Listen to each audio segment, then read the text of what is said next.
All right, guys, let's talk about the 3 top reasons I've seen recently in 2025 where green card applications get denied. And this is a really important topic because if your green card application gets denied, there is a very high probability that your case is going to get referred for an NTA, which means a notice to appear in immigration court. And what that actually means is the government's initiating your deportation proceedings. By the way, if that happens, you could always lawyer up and still apply for adjustment of status in removal proceedings, but you're gonna add a substantial expense to the process and a substantial headache, and it's not something you wanna deal with. So let's go through 3 of the reasons that I've seen most recently for green card applications to get denied. The first one is affidavit of support issues. And this isn't unique to the Trump administration. The affidavit of support form, which is form I-864, is a complicated form. It seems simple. The instructions seem like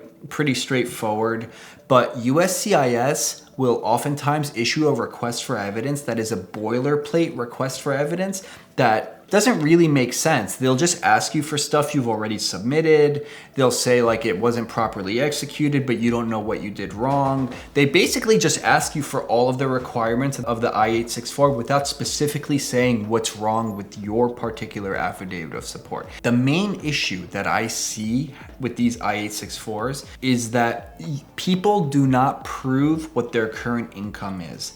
And in my opinion, the easiest way to prove what your current income is to just include your most recent tax return and keep your incomes consistent, assuming it hasn't like changed. So there's several parts on the I-864 that ask, what is your total income? What is your household income? And it also asks you, what was your last year's tax return?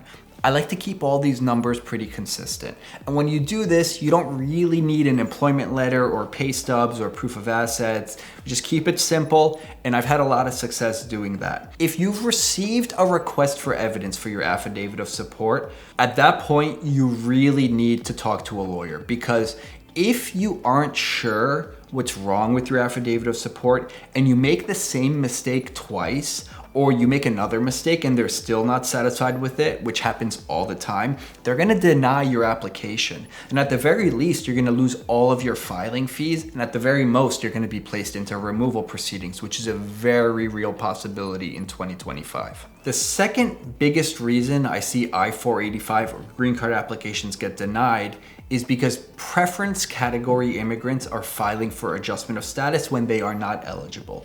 So there are 2 main categories of family petitions, and I've gone into detail in this in other videos. I'll just quickly touch on it. Immediate relative categories and preference categories. Immediate relatives are basically 3 types of petitions. US citizen spouse files a petition for an immigrant spouse who's in the US.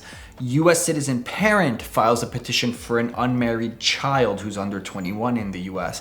Or a US citizen, son or daughter, who's over the age of 21 files a petition for a parent who's in the US. These are the 3 immediate relative categories. In these 3 categories, a visa is immediately available, and the beneficiary, the immigrant who's receiving the immigration benefit, can be out of status. But there are still other requirements, like the beneficiary must have entered the US with inspection or parole. They can't have illegally entered the US and now filed the I-485 application. That's an easy way to get placed into removal proceedings under the Trump administration.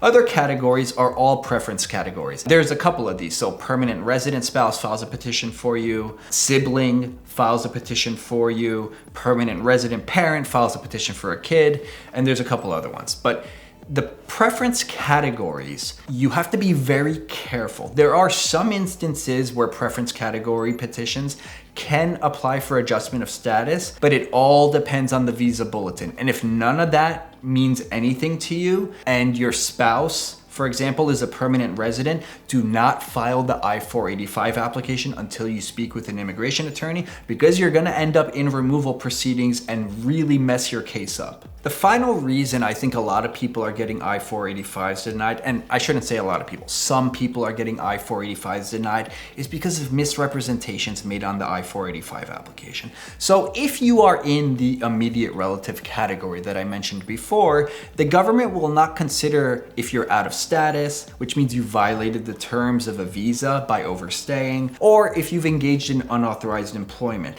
There are some exceptions to this. If you've been convicted of the crime of unauthorized employment, it could affect your green card application. If you've used a fake social security number or made a false claim to US citizenship during the course of your employment, that would be game over right there. But generally speaking, unauthorized employment by itself will not get your green card application denied. And I would say on 80% of my marriage-based green card applications, there is a question that asks, have you ever engaged in unauthorized employment? And I check the box yes to that. And then we offer a short explanation. I worked to support myself after overstaying my visa in the United States. That's not gonna get your green card application denied. What could get your green card application denied is if you've overstayed and you've just been in the US for the last 5 years, and then in the employment history section of the I-130A and the I-485, you just say you've never worked in the United States, and that's a lie. Some people have actually never worked in the United States. In that case, this doesn't apply to you.